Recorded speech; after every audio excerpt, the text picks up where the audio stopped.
my honor to serve in President Donald J. Trump's first term as his ambassador at large for global criminal justice. And I want to hearken back to a little bit of history here. In 1950, the Joseph Stalin-installed government of North Korea invaded South Korea to seek to overrun it, and in that conflict, a US-led coalition of 20-some countries repelled the communist aggression at the price of 50,000 American casualties. I honor the blood that was spilled by American soldiers to keep the whole peninsula from being one big North Korea, which is the most oppressive, darkest, most unjust place on planet Earth, and believe me, I know of many such places around the world, and it is number one in that regard. Now, South Korea stands on the edge of a cliff.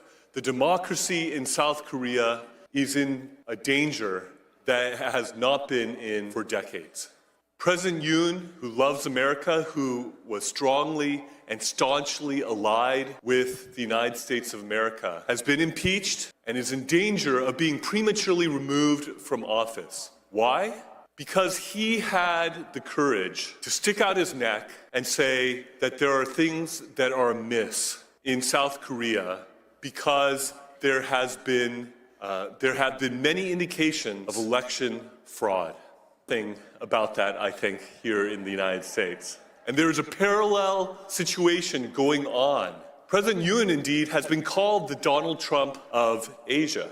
And he declared martial law in order to try to seize evidence in regards to the election cheating that he believes has run rampant and has given the Liberal Democratic Party in South Korea an overwhelming supermajority in South Korea that they have used in legislative tyranny to overrun the country, to give a haven to North Korean spies, to welcome the influence of the Chinese Communist Party. And they are rushing through a conviction process potentially before the Constitutional Court that if 6 justices on that court vote to remove him from office, he will be prematurely removed from office even though he was the duly elected president of Korea by the people of South Korea. They are rushing this through because his chief political rival who wants to supplant him as president, I재명, who has allegedly sent millions of dollars over to North Korea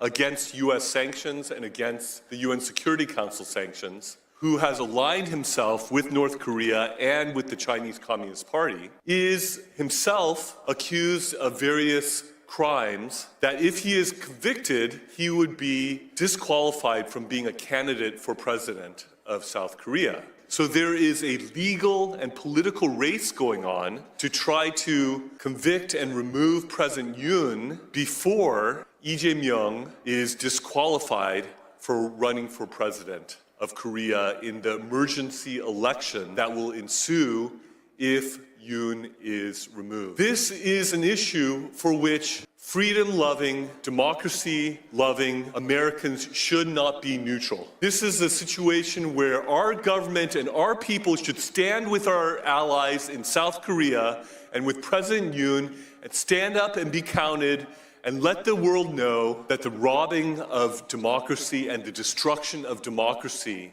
that we spilled blood to the tune of 50,000 casualties in the Korean War, will not be in vain, but that the democracy in South Korea could flourish and the people's elected president, President Yoon, who loves America, who is closely aligned with America, would be able to be vindicated in the Constitutional Court and restored to his rightful